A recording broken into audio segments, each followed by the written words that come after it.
جن لوگوں کا عقیدہ آخرت مضبوط ہوتا ہے نا کہ ہم نے اللہ کی بارگاہ میں کھڑے ہونا ہے، ہم نے اس کی بارگاہ میں جا کے اپنے اعمال کا حساب دینا ہے، عقیدہ آخرت مضبوط ہو تو لازمی طور پر اعمال سنور جاتے ہیں۔ انسان جواب دہی کے تصور کے ساتھ اپنے معاملات زندگی کو بار بار صحیح کرنے کی کوشش کرتا ہے۔ عقیدہ آخرت اسلامی عقائد میں بنیادی فکر کا عقیدہ ہے، اساس ہے عقائد کی۔ اگر کسی شخص کا یہ خیال ہو جائے کہ میں بس یہی زندگی ہے، کھا لو پی لو موج کرو، تو ظاہر ہے وہ فنا کا نام جب رکھ لے گا زندگی کو اور وہ دوبارہ اٹھنے کا قائل ہی نہیں ہوگا تو وہ تو کسی قانون کا پابند ہی نہیں رہے گا، وہ تو کسی چیز کی پابندی نہیں کرے گا، کسی چیز سے پرہیز نہیں کرے گا، من چاہی زندگی گزارے گا۔ عقیدہ آخرت، اللہ کی بارگاہ میں کھڑا ہونے کا تصور، یہ انسان کو سوار دیتا ہے۔ یہ ایک ایسا مراقبہ ہے جو تزکیہ نفس کر دیتا ہے، انسان کا باطن سنور جاتا ہے، اخلاقیات میں تبدیلی آتی ہے۔ پھر کوئی کیمرہ بھی نہ لگا ہو نا، کوئی بھی نہ دیکھ رہا ہو تو بندہ پھر بھی نیک ہو جاتا ہے، چونکہ اس کا خیال ہوتا ہے میرا رب مجھے دیکھ رہا ہے، صبح قیامت میں اپنے رب کی بارگاہ میں کھڑا کیا جاؤں۔ تو عقیدہ آخرت کی مضبوطی، اس تصور کا مضبوط ہونا امت مسلمہ کے لیے نہایت ہی ضروری ہے۔ آپ دیکھیے قرآن مجید فرقان حمید ہماری توجہ دلاتا ہے، اور سورۃ القیامہ کے اندر اللہ کریم نے ارشاد فرمایا ایحسب الانسان، کیا آدمی اس گھمنڈ میں ہے، کیا انسان کا یہ خیال ہے ان یترک سدی، کہ اسے آزاد چھوڑ دیا جائے گا، اس سے پوچھا نہیں جائے گا؟ کیا انسان یہ سمجھتا ہے اس سے کوئی سوال؟ ایحسب الانسان، کیا انسان اس گمان میں ہے، اس گھمنڈ میں ہے ان یترک سدی، کہ اسے آزاد چھوڑ دیا جائے گا، کوئی پوچھنے والا نہیں ہوگا؟ اسے آزاد نہیں چھوڑا جائے گا، اس پر پابندیاں ہیں، اس پر کچھ قیود ہیں، اسے کچھ حدود بتائی گئی ہیں، اسے ایک دائرہ کار دیا گیا ہے، اسے بتایا گیا ہے کہ یہ حلال ہے، یہ حرام ہے، یہ تیرے لیے جائز ہے، یہ تیرے لیے جائز نہیں ہے۔ اس چیز کی حد تک تو آگے بڑھ سکتا ہے، یہاں سے اس لائن کو تو کراس نہیں کر سکتا، اس پر پابندیاں ہیں، ان پابندیوں کے بیچ رہ کے وہ زندگی گزارے گا۔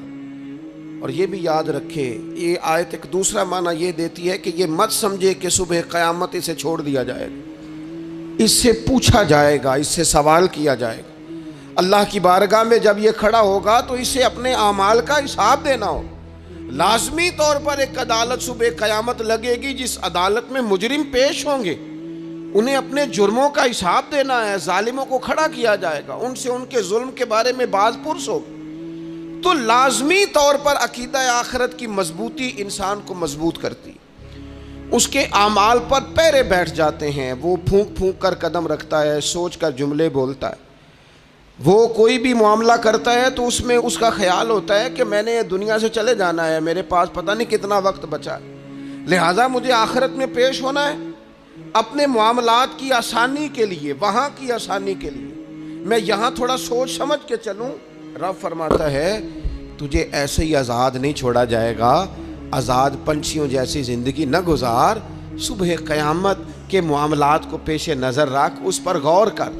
یہ تصور گھر کے باہر بھی پورا مضبوط ہونا چاہیے اور گھر کے اندر بھی پورا مضبوط ہونا چاہیے۔ انسان اپنے مالک سے ڈرے اور قیامت کے دن اس کی بارگاہ میں حاضری کا یقین رکھے، اور وہ یاد رکھے کہ یہاں جو کچھ، وہ دیکھے نا بچوں کو استاد پڑھاتا ہے، محنت کراتا ہے، اگر بچے نہیں پڑھتے تو ڈانٹتا بھی ہے، سمجھاتا بھی ہے، قائل بھی کرتا ہے، اور جب وہ آخری بات کرتا ہے تو پھر وہ پتہ کیا کہتا ہے؟ چلو ٹھیک ہے، اگر نہ پڑھو گے تو امتحان تو آنا ہی ہے نا، رزلٹ تو آنا ہے، پیپر میں بیٹھو گے نہیں آئے گا، فیل ہو جاؤ گے۔ یہ لاسٹ پر یہ بات ضرور ہوتی ہے، اور یہ امتحان دینے کا تصور اور امتحانی سینٹر میں جانے کا خیال طالب علم کو مجبور کرتا ہے کہ میں اسباق تیار کروں، میں بار بار اس پر غور کروں، میں کتاب کو سمجھوں، میں اس کو حل کروں چیزوں کو، تاکہ جب میں مرکز میں جاؤں پرچہ دینے کے لیے امتحانی سینٹر میں تو پھر مجھے پریشانی کوئی نہ ہو۔ بس سمجھانے کے لیے بات عرض ہے کہ یہاں لوگوں کو بتایا جاتا ہے، قائل کیا جاتا ہے یہ حلال ہے، یہ حرام ہے، یہ تیرے لیے ٹھیک نہیں ہے، یہ تیری حدود ہیں، یہ تیرے قیود ہیں، یہ تیرا دائرہ کار ہے، لیکن اگر پھر بھی کوئی بندہ باز نہ آئے، پھر بھی کوئی شخص باز نہ آئے، تو پھر اس کو کہا جائے گا صبح قیامت اللہ خود حساب لے لے گا، پھر تجھے مالک اپنے سامنے کھڑا کرے گا، ثم لتسألن یومئذ عن النعیم، پھر وہ تجھ سے ایک ایک نعمت کے بارے میں سوال کر لے گا، پھر تجھے جواب دینا ہوگا۔ تو اس تصور کو اپنی زندگی میں لاگو کریں کہ ہم نے مرنا ہے، اللہ کی بارگاہ میں جان، اس تصور کو پوری طور پر طاری کریں اپنے ذہنوں میں۔ یہ جو رسمی سی بات ہے نا، پتہ نہیں کب چلے جانا ہے، جو جانے والے ہوتے ہیں ان کی کوئی تیاری بھی ہوتی ہے، جن کو پتہ ہوتا ہے نا وہ رمضان المبارک میں نا کئی دفعہ ایسا ہوتا ہے کہ ٹکٹیں نہیں مل رہی ہوتی ہیں اور عمرے کے ویزے لگ چکے ہوتے ہیں، تو ایجنٹ کہہ دیتے ہیں جانے والوں کو کہ تیاری رکھنا، کسی وقت بھی میرا فون آ جائے گا۔ تو لوگوں نے بیگ باندھ لیے ہوتے ہیں، سامان تیار کر لیا ہوتا ہے، سارے انتظامات کر کے رکھے، کیوں کہ پتہ نہیں کس وقت بلاوا آ جائے گا۔ تو روز کہتا ہے پتہ نہیں اللہ کی جانب سے کس وقت بلاوا آ جائے گا۔ پھر اپنی تیاری بھی تو یار کچھ بتانا، میں بھی بتاؤں، آپ بھی بتائیں۔ پھر ہم اپنے آپ سے یہ بھی تو سوال کریں نا کہ جہاں اچانک جانا پڑے اس کے لیے تیاری ہوتی ہے، ہماری تیاری کیا ہے؟ اگر اچانک جانے پڑے اس کی بارگاہ میں کیا تیاری؟ روز دیکھ رہے ہیں نا، کچھ لوگ روڈ پہ چڑھے تھے پہنچ نہیں سکے، ہاسپٹل گئے تھے پہنچ نہیں سکے، کچھ لوگ کسی فیلڈ میں کام کر رہے تھے، ڈگری نہیں مل سکی، جا ہی نہیں سکے، وقت آ گیا۔ تو اگر وہ ٹائم آ جاتا ہے اس کی بارگاہ میں حاضر ہونا پڑ جاتا ہے، تیاری کیا ہے؟ نبی پاک علیہ الصلوۃ والسلام گھر کے اندر اپنے گھر والوں کی تربیت کے لیے اور تعلیم امت کے لیے ایک دعا مانگتے تھے۔ حضرت عائشہ صدیقہ کہتی ہیں حضور دعا مانگتے تھے، مشکات میں موجود ہے۔ کیا دعا تھی؟ اللہم حاسبنی حسابا یسیرا، اے اللہ ذرا حساب آسان کر کے لینا۔ یہ حضور تعلیم امت کے لیے دعا مانگ، اللہ حساب ذرا آسان کر کے لیجیے، مالک کرم فرمانا۔ حضرت عائشہ صدیقہ رضی اللہ تعالیٰ عنہ ارشاد فرماتی ہے، میں نے عرض کیا یا رسول اللہ صلی اللہ تعالیٰ علیہ وسلم یہ آسان حساب کا کیا مطلب ہے؟ تو حضور فرمانے لگے عائشہ آسان حساب کا مطلب یہ ہے کہ رب کریم بندے کے نامہ اعمال پر نظر ڈالے گا اور پھر اللہ تبارک و تعالیٰ اس سے درگزر فرما دے گا۔ یہ آسان حساب ہے، پتہ مالک کو ہے اس نے کیا کیا ہے، پر کریم ہے نا۔ عدل کریں تے تھر تھر کمبن، اچیاں شانہ والے تے جے فضل کریں تے پھر بخشے جامن میرے جے منہ کالے، نظر کرے گا پھر معاف فرما دے گا۔ اور حضور فرماتے عائشہ یاد رکھو جس سے اس نے حساب لیا وہ پھر بڑی مشکل میں آ جائے گا، اس کے لیے مشکل ہو۔ اللہم حاسبنی حسابا یسیرا، اے اللہ تو حساب ذرا آسان کر کے لینا، ذرا آسان کر کے۔ یہ تعلیم امت کے لیے کہ امت کے دل میں خیال پیدا ہو کہ حساب دینا ہے، تو نے حساب دینا ہے، تو نے اپنے مال کا حساب دینا ہے، تو نے اپنے لفظوں کا حساب دینا ہے، تو نے معاملات کا حساب دینا ہے۔ تو جس کرسی پہ بیٹھا ہے، تو کلرک ہے یا صدر ہے، تو نے اپنی اس نشست کا حساب دینا۔ تو استاد ہے یا پیر طریقت ہے، تو مؤذن ہے یا خطیب ہے، تو جو بھی ہے تو نے حساب دینا ہے۔ تجھے تیرے منصب کے بارے میں پوچھا جائے گا، تجھے تیرے عہدے کے بارے میں پوچھا جائے گا، تجھے اپنی ذمہ داریوں کے بارے میں حساب دینا۔ اللہ کی بارگاہ میں تمہیں جا کے بتانا ہے کہ تم نے کیا اعمال کی۔ اس تصور کو پکا کریں اپنی۔ یہ تصور کتنا کو پکا ہونا چاہیے، دنیا کیا ہے اور آخرت کیا ہے۔ ہمارے ہاں لوگوں نے بہت بڑا لمبا چوڑا دنیا کا تصور بنا لیا ہے، کار جہاں دراز ہے، لمبا تصور، دنیا داری کے لیے لمبی منصوبہ بندی، دور دور تک میں نے یہ کرنا ہے، پھر میں نے یہ کرنا ہے، پھر اس کے بعد انشاءاللہ یہ کر دینا۔ یہ تو آپ نے 300 سال کی پلاننگ بتا دی ہے، یہ تو 300 سال کی پلاننگ بتائی۔ کیا بتائیں تجھے اے باپ، کیا کار ہائے نمایاں کر گئے، بی اے کیا، نوکر ہوئے، پینشن ملی، پھر مر گئے۔ زندگی تو اتنی سی ہے، اتنی لمبی منصوبہ بندی، اس میں آخرت کہاں ہے؟ اس میں اگر کسی مقام پر رب کی بارگاہ میں حاضر ہونا ہے تو وہ کہاں ہے؟ جو مرنے والے لوگ ہوتے ہیں ان کا تو جینا کچھ اور طرح کا ہوتا ہے، جن کو جانا ہوتا ہے ان کا رہنا تو کچھ اور طرح کا ہوتا ہے، جن کو کسی جگہ منتقل ہونا ہوتا ہے، جو عارضی مکانوں میں رہتے ہیں ان کا رہن سہن تو ذرا اور طرح کا ہوتا ہے، لیکن جو ہمارا انداز ہے، جو ہمارا رہن سہن ہے، جو ہمارا طریقہ کار ہے، وہ تو مستقل رہنے کا ہے، وہ تو لگتا ہے کہ کبھی چھوڑنے والے نہیں ہیں، اس میں تو کوئی ایسی چیز نظر نہیں آتی کہ جس میں ہم محسوس کریں کہ ہم نے چھوڑ کے جانا ہے۔ لیکن نبی پاک علیہ السلام نے جس دنیا کو ہم بہت بڑی دنیا سمجھتے ہیں، حضور نے اس کی مثال کیا دی؟ صحیح مسلم کی حدیث ہے، دیکھیں کتنا کھول کر اور کتنا آسان کر کے رسول پاک ہمیں بات سمجھاتے ہیں۔ دنیا کیا ہے، آخرت کیا ہے، یہ والی زندگی کیا ہے، آخرت کی زندگی کیا، بالکل کھول کر واضح کر کے نبی پاک علیہ السلام فرمانے لگے دنیا اور آخرت کی مثال اس طرح ہے جس طرح دریا بہہ رہا ہو اور کوئی آدمی اس میں انگلی ڈبوئے، جتنا پانی اس کی انگلی کو لگ گیا یہ دنیا ہے، اور جو باقی ٹھاٹھے مارتا دریا پیچھے ہے، سمندر پیچھے ہے، وہ سارا آخرت ہے۔ یہ اتنی سی دنیا ہے، یہ صحیح مسلم میں موجود ہے۔ اتنی سی دنیا کے لیے اتنے پاپڑ بیلنا، اتنی سی دنیا کے لیے اتنے ظلم کرنا، اتنی سی دنیا کے لیے اتنے حق ضائع کرنا، اتنی سی دنیا کے لیے اتنے لوگوں کے دل توڑنا، اتنے حقوق پہ ڈھاکہ ڈالنا، اتنا جبر کرنا، لوگوں کا مال کھانا، لوگوں کو تکلیف دینا، عزتیں اچھالنا، اتنی سی دنیا کے لیے حضور فرمانے لگے اتنی سی ہے یہ دنیا، جتنا انگلی کو پانی لگ گیا ہے وہ جنت، جو نری جنت نہیں، خدا کا فضل ہے، جو اللہ کی عطا ہے اپنے بندوں کے لیے۔ میرے کریم فرمانے لگے اس جنت میں وہ نعمتیں ہیں نہ کسی آنکھ نے دیکھی، نہ کسی کان نے سنی، نہ تمہارے دل پر کبھی خیال ہی گزرا ہوگا کہ ہمارا رب ہمیں یہ جی عطا فرمانے والا ہے۔ تھوڑا سا نا 24 گھنٹوں میں کچھ ٹائم اپنی آخرت کے لیے، اپنے سارے معاملات کو مرتب کرتے ہوئے کچھ زندگی کے کام اپنی آخرت کے لیے۔ آپ یقین کریں بچوں سے لے کر بڑوں تک، ان پڑھ سے لے کر پڑھے لکھے تک، ہم نے جس کو اپنے مزاج کے مطابق کم فہم سمجھا اس سے لے کر دانشور تک دوڑ لگ گئی دنیا جمع کرنے کی۔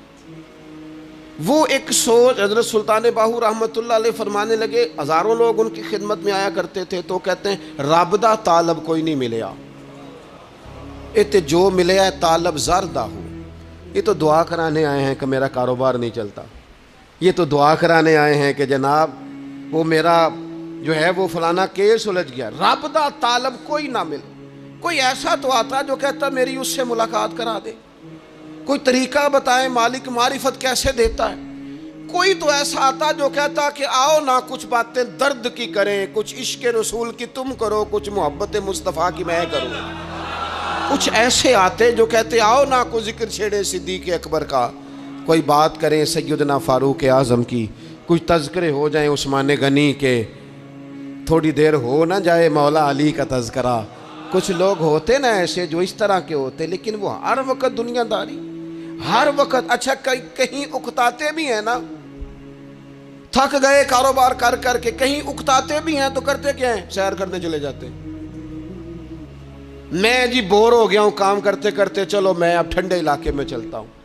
کبھی تو ایسا ہونا تو کہے میں نے بچوں کو بھی وقت دیا ہے، دوستوں کو بھی دیا ہے، یاروں کو بھی دیا ہے، صحت کو بھی دیا ہے، میں نے ٹائم اپنے شوق کو بھی دیا ہے، اب میں کسی کو ٹائم نہیں دوں گا، یہ چند گھنٹے میں صرف رب رسول کی بارگاہ میں حاضری دوں گا۔ تو ذرا جم کے قرآن پاک پڑھے، تو ذرا ذوق سے درود پاک پڑھے، تو ذرا شوق سے میرے محبوب کی نعت سنے، تو سارا زمانہ بھول جائے اور تو رج رج کے دعا مانگے، اپنے رب کی بارگاہ میں اپنی پریشانیاں عرض کرے، اپنے اندر کی کیفیت بیان کرے، دل جو سخت ہو گیا ہے، ذہن جو سخت ہو گیا ہے، جو طبیعت میں وہ نورانیت نہیں آ رہی، اس کی تو بات کرے، تو اپنے رب کی بارگاہ میں معافی کا سوال کرے، تو اس سے قیامت کے دن درگزر کرنے کے لیے عرض کرے، کچھ تو ایسا ٹائم نکلے۔ لیکن دوستو ہم تو بالکل الجھتے ہی جا رہے ہیں، وہ معاملات زندگی ہیں کہ ختم ہی نہیں ہو رہے، شوق ہے کہ ختم ہی نہیں ہو رہے، باتیں ہیں کہ بڑھتی چلی جا رہی ہیں، دور گزر گیا جب لوگ کہتے تھے کہ کوئی درود پاک بتائیں جس سے سرکار راضی ہو. ایک کی مسئلہ ہے کام نہیں چلتا. ایک صاحب آئے کام نہیں چلتا. میں نے کہا سورہ واقعہ پڑھا کریں. کہتے ہیں حضرت میں بڑی دیر سے پڑھ رہا ہوں. میں نے کہا چلیں کوئی صدقات دے کے دیکھ لیں. کہنے لگے بڑی دیر سے دے رہا ہوں. میں نے انہیں ایک اور وظیفہ بتایا. کہنے لگے یہ بھی مجھے کسی نے بتایا تھا بڑی دیر سے کر رہا ہوں. تو میں نے انہیں کہا پھر میری ایک ناقص رائے یہ ہے کہ سارا کچھ کرنے کے بعد اگر ابھی تک پھر بھی آپ سمجھ رہے ہیں نا آپ کی مرضی کے مطابق آپ پر دروازے نہیں کھل رہے, پھر آپ صبر کریں. جو میرا رب چاہتا ہو اس پہ راضی رہ کے دیکھیں. پھر ذرا راضی رہ کے دیکھیں. پھر دیکھیں کہ مالک کا فیصلہ کیا ہے. وہ آپ کے حق میں کوئی رحمت والا فیصلہ ہی فرمائے گا. پھر ذرا انتظار کر کے دیکھیں. پھر ذرا صبر کر کے دیکھیں. پھر وہ کہتا وَبَشِّرِ الصَّابِرِينَ, محبوب یہ جنہوں نے صبر کیا ہے انہیں میری رحمت کی خوشخبری سنا دو. پھر وہ کہتا ہے باقیوں کے پاس مال ہوگا, دولت ہوگی, اقتدار ہوگا, بڑا کچھ ہوگا. ان اللہ مع الصابرین, صبر کرنے والوں کے ساتھ رب کریم ہوگا. پھر ذرا ٹھہر ہی جائیں, پھر تھوڑا حوصلہ ہی کر لیں, پھر اس کے فیصلے کا ذرا انتظار کر کے دیکھیں. ہم نا من چاہیے زندگی کے پیچھے پریشان ہیں اپنی آخرت کے. اور آخرت کرتی کیا ہے؟ جب آپ کا آخرت پر یقین پکا ہو جاتا ہے نا پھر لازمی طور پر انسان کے اعمال سنورتے ہیں. آپ یقین کریں سنورتے ہیں, 100% سنورتے ہیں. آپ آخرت پر جتنا جتنا یقین, حضرت عمر کا آخرت پر یقین پکا تھا نا, دنیا میں مکان ہی کوئی نہیں بنایا, پکا تھا. سیدنا مولا علی شیر خدا امیر المومنین بھی ہو گئے تو طامت پھر بھی پھٹی ہوئی تھی. پکا یقین تھا نا کہ اللہ نے ہمارے لیے آگے بڑی نعمتیں تیار کی ہوئی ہیں. حضور نے آ کے فرمایا تھا نا کہ عمر میں تیرا گھر دیکھ آیا ہوں جنت میں. یقین پکا تھا نا بڑا کچھ ملنے والا ہے. تو جن لوگوں کا پکا ہونا کہ میرا دیس میں گھر ہے, وہ پردیس میں بلڈنگیں نہیں بنایا کرتے. ان کو پتا تھا کہ ہمارے دیس میں گھر بنے ہوئے ہیں, لہٰذا یہاں وہ کسی پریشانی کا شکار. اور دوسرا جب بندے کا آخرت پر یقین پکا ہو جاتا ہے نا, ایک بات آپ نے ضرور ذہن میں رکھنی ہے. ہمارے محدثین نے لکھا ہے جس بندے کا صرف دنیا داری میں جینے کا مزاج ہو جاتا ہے نا وہ بزدل ہو جاتا ہے. اور جس کا خیال ہوتا ہے نا زندگی عارضی ہے, صبح قیامت دوبارہ اٹھوں گا, وہ بندہ بہادر ہو جاتا ہے. جس کا خیال ہے نا یہی کچھ ہے, کھا لو پی لو بس, یہ زندگی ختم ہو گئی تو ختم ہو گئی, مر گئے تو مر گئے, ختم ہو گئے, فنا ہو گئے, ان لوگوں کا مزاج بزدلانہ ہو جاتا ہے, جرت مند نہیں رہتے. اور جن کا یہ خیال ہوتا ہے نا مرنے کے بعد بھی اٹھنا ہے, ایک نئی زندگی اللہ عطا کرے گا, وہ لوگ پھر موت سے گھبراتے نہیں, انہیں مرنے سے ڈر نہیں لگتا. پھر موت کا لفظ کوئی بندہ سنا کہ انہیں بلیک میل نہیں کر سکتا. وہ بندے طاقتور ہو جاتے, باہمت ہو جاتے.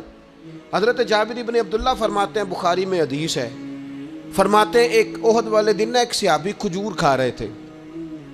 تو کھجور کھاتے کھاتے انہوں نے نبی پاک صلی اللہ تعالیٰ علیہ وسلم کی خدمت میں عرض کی, حضور اگر میں آج شہید ہو جاؤں تو کہاں جاؤں گا؟ تو محبوب فرمانے لگے میرا رب اپنے فضل سے تجھے جنت عطا کرے گا. حضرت جابر ابن عبداللہ رضی اللہ تعالیٰ عنہ فرماتے اس بندے نے کیا کیا, اس نے نا کھجور جتنی کھا لی تھی کھا لی, باقی نکال دی منہ سے, تلوار لی, میدان میں گئے, شہید ہو گئے. سبق ہمیں کیا دیا؟ کہنے لگے جب مرتے ہی اللہ تعالیٰ جنت عطا کرے گا, پھر کھجور کھاتے کھاتے رہنے والی دیر بھی کیوں کرنی ہے؟ پھر چھوڑو, جنت میں جا کے اللہ کے دیے ہوئے انعام کھائیں گے.